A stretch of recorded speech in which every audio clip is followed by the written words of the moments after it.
Chapter 1. I was born in Tuckahoe near Hillsboro, and about 12 miles from Easton, in Talbot County, Maryland. I have no accurate knowledge of my age, never having seen any authentic record containing it. By far the larger part of the slaves know as little of their ages as horses know of theirs, and it is the wish of most masters within my knowledge to keep their slaves thus ignorant. I do not remember to have ever met a slave who could tell of his birthday. They seldom come nearer to it than planting time, harvest time, cherry time, springtime, or fall time. A want of information concerning my own was a source of unhappiness to me even during childhood. The white children could tell their ages. I could not tell why I ought to be deprived of the same privilege.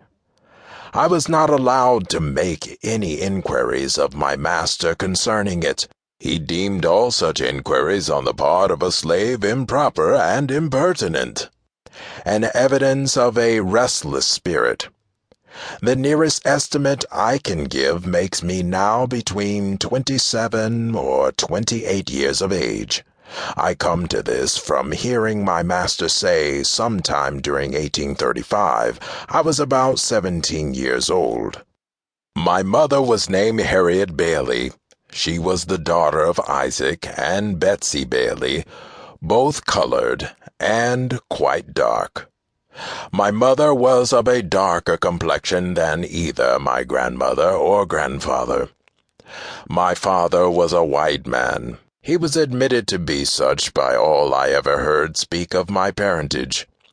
The opinion was also whispered that my master was my father, but of the correctness of this opinion I know nothing. The means of knowing was withheld from me. My mother and I were separated when I was but an infant, before I knew her as my mother. It is a common custom in the part of Maryland from which I ran away, to part children from their mothers at a very early age. Frequently before the child has reached its 12th month, its mother is taken from it, and hired out on some farm a considerable distance off, and the child is placed under the care of an old woman, too old for field labor. For what this separation is done, I do not know, unless it be to hinder the development of the children's affection towards its mother, and to blunt and destroy the natural affection of the mother for the child. This is the inevitable result. I never saw my mother to know her as such, more than 4 or 5 times in my life, and each of these times was very short in duration and at night. She was hired by a Mr. Stewart, who lived about 12 miles from my home. She made her journeys to see me in the night, traveling the whole distance on foot, after the performance of her day's work. She was a field hand, and a whipping is the penalty of not being in the field at sunrise unless a slave has special permission from his or her master to the contrary. A permission which they seldom get, and one that gives to him that gives it the proud name of being a kind master. I do not recollect of ever seeing my mother by the light of day. She was with me in the night. She would lie down with me and get me to sleep, but long before I waked she was gone. Very little communication ever took place between us. Death soon ended what little we could have while she lived, and with it her hardships and suffering. She died when I was about 7 years old on one of my master's farms near Lee's Mill. I was not allowed to be present during her illness, at her death, or burial. She was gone long before I knew anything about it, never having enjoyed to any considerable extent her soothing presence, her tender and watchful care.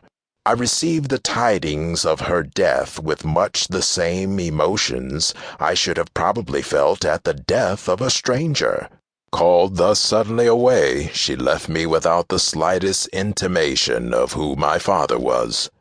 The whisper that my master was my father may or may not be true, and, true or false, it is of but little consequence to my purpose whilst the fact remains, in all its glaring audaciousness, that slaveholders have ordained and by law established that the children of slave women shall in all cases follow the condition of their mothers.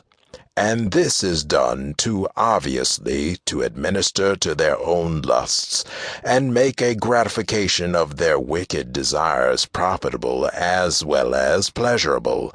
For by this cunning arrangement the slaveholder, in cases not a few, sustains to his slaves the double relation of master and father. I know of such cases, and it is worthy of remark that such slaves invariably suffer greater hardships, and have more to contend with than others.